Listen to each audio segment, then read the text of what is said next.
大家好，我是娟子。今天我用香蕉和面粉来做好吃的。先在300克的面粉里加入2颗盐，增加面的筋性。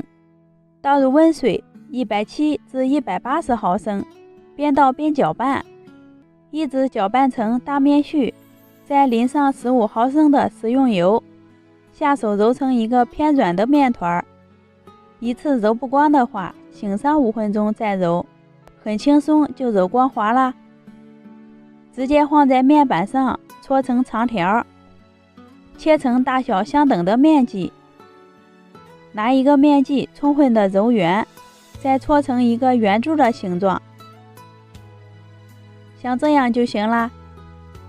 把做好的生胚均匀的放在盘子里，表面刷一层油锁住水分，用油封住醒面，它的延展性更好一些。盖上保鲜膜，醒面1至2个小时。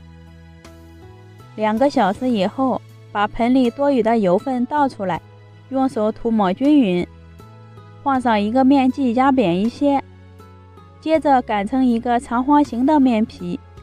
因为生胚醒的时间长，很轻易就擀开了，看上去呈半透明的状态即可。然后放上切好的香蕉片，顺长放3排就行了。掂起下边的面皮折上去，上面的折下来，两头再往中间对折，包住香蕉馅，一个生胚就做好啦。